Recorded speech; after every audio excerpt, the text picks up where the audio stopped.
আসসালামু আলাইকুম প্রিয় মা ও বোনেরা, নতুন একটি ভিডিওতে আপনাদের সবাইকে স্বাগত। গর্ভাবস্থায় মায়েদের মনে অনেক ধরনের প্রশ্ন ঘুরে, বিশেষ করে খাবার নিয়ে। কি খাবো, কি খাবো না, কোন খাবার খেলে বাচ্চার জন্য ভালো।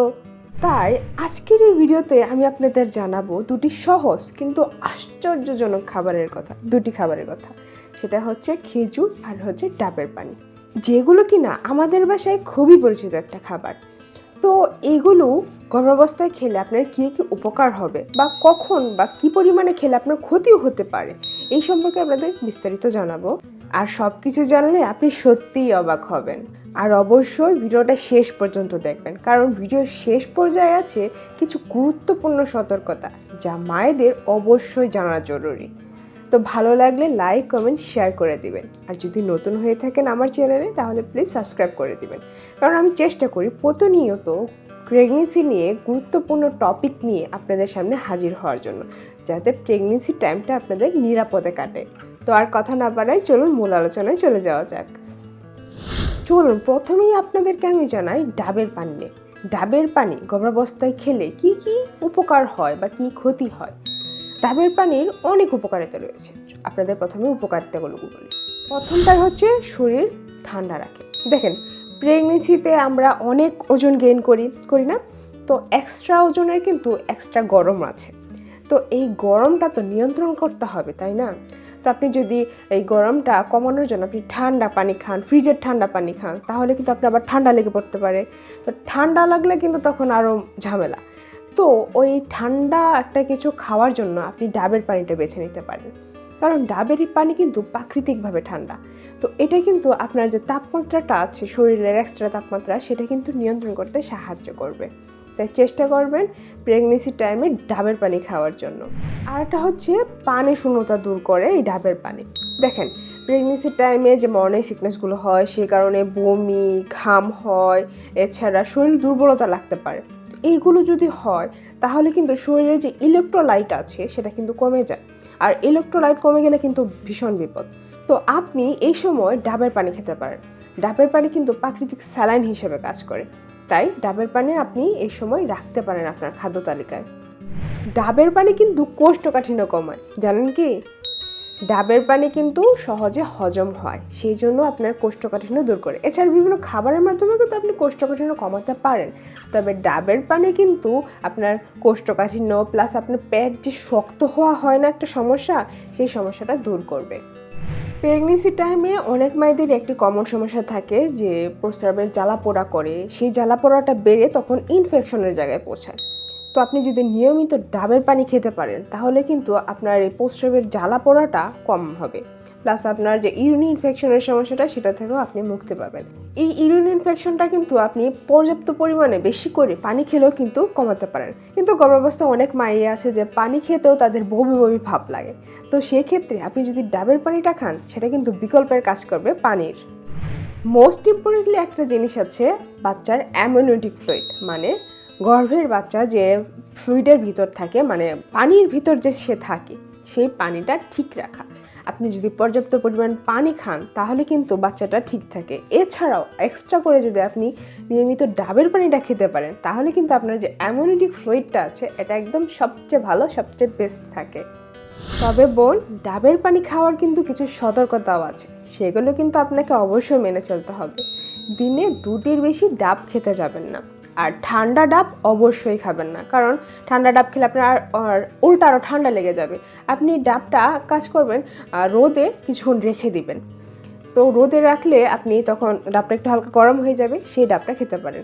আর ডাব রাতে খাবেন না, চেষ্টা করবেন দিনের অংশটুকুতে ডাব খাওয়ার জন্য, যখন রোদ থাকে। এছাড়া আপনার যদি ডায়াবেটিস থাকে বা লো প্রেশার থাকে, তাহলে একদম সাবধান, ডাক্তারের পরামর্শ মেনে তারপরে কিন্তু খাবেন। তবে একটা কথা মনে রাখবেন, পরিমিত পরিমাণে ডাব খাবেন। অতিরিক্ত ডাব খেলে কিন্তু আপনার ক্ষতি হতে পারে। চলুন এবার আসি খেজুরের কথায়। গর্ভাবস্থায় খেজুর খেলে কি হয়? খেজুরের কিন্তু অনেক উপকারিতা রয়েছে, বলে শেষ করা যাবে না, কারণ খেজুর কিন্তু এক ধরনের সুপারফুড। খেজুর কিন্তু রক্ত স্বল্পতা দূর করে। আমাদের প্রেগনেন্সি টাইমে যারা মা বোনের প্রেগনেন্সি রয়েছেন, তাদের দেখবেন হিমোগ্লোবিনটা যদি কমে আসে, তাহলে কিন্তু তারা রিস্কের মাঝে পড়ে যায়। ডেলিভারির সময়টাতেও রিস্ক পড়ে যায়, এছাড়া বাচ্চাটাও কিন্তু অপুষ্টিতে ভোগে। তাই হিমোগ্লোবিনটা কিন্তু ঠিকঠাক রাখতেই হয়। তাই হিমোগ্লোবিনটা ঠিকঠাক রাখার জন্য আপনি খেজুর খেতে পারেন। খেজুরে রয়েছে আয়রন, যা কিনা হিমোগ্লোবিনটা বাড়াতে সাহায্য করে। খেজুর কিন্তু আপনার শক্তি বাড়ায়, এনার্জি বাড়ায়।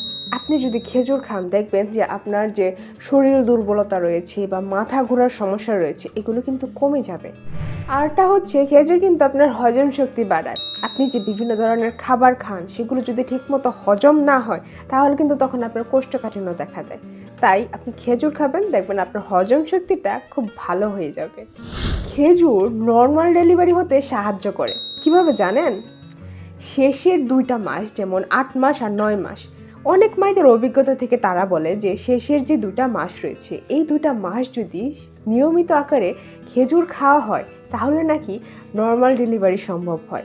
এছাড়া বাচ্চার ওজন বাড়াতেও কিন্তু খেজুর অনেক উপকারী। কেননা বাচ্চার ওজন যদি ঠিকঠাক না থাকে, তাহলে কিন্তু বাচ্চা অপুষ্টিতে ভোগে। একটা হেলদি বাচ্চা জন্ম নেওয়া কিন্তু খুবই জরুরি। তাই আপনি চেষ্টা করবেন নিয়মিত খেজুর খাওয়ার জন্য, যাতে বাচ্চার ওজনটা ঠিকঠাক থাকে। আপনি আলটা করে দেখবেন যে বাচ্চার ওজন ঠিক আছে কিনা। যদি কম থাকে, তাহলে নিয়মিত করে খেজুর খাবেন। অনেক তো উপকারিতা বললাম, কিছু সতর্কতাও আছে। খেজুর খাওয়ার আসলে কিছু সতর্কতা আছে, এগুলো আপনি অবশ্যই মনে রাখবেন। দিনে 2 থেকে 3টার বেশি খেজুর খেতে যাবেন না। আর আপনার যদি ডায়াবেটিস থাকে, তাহলে সাবধান, খেজুর আপনার জন্য না, কারণ খেজুর কিন্তু মিষ্টি। এছাড়া প্রথম 3 মাসে খেজুর না খাওয়াই ভালো, কারণ ওই সময় তেমন কোনো একটা এফেক্ট পড়ে না। আর যাদের শরীর গরম স্বভাবের, মানে শরীর সবসময় গরম থাকে, শীত গ্রীষ্ম বর্ষা সবসময় শরীরটা গরম থাকে, তাদের জন্য খেজুর না খাওয়াই ভালো। শুনুন, আপনাদের সামনে এখন ডাবের পানি এবং খেজুর নিয়ে কিছু প্রচলিত ধারণা তুলে ধরি।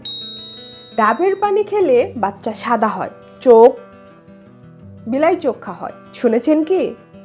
যদি শুনে থাকেন, সেটা কমেন্টে আমাকে জানাবেন। আসলে ডাবের পানি কিন্তু প্রচুর উপকারিতা রয়েছে। তো বাচ্চা সাদা হবে না কালো হবে, সেটা কিন্তু উপরতলাই নির্ধারণ করে দেয়। ডাবের পানি আপনি উপকারিতার জন্য খাবেন, বাচ্চা সাদা বা ফর্সা এটার জন্য আপনি খাবেন না।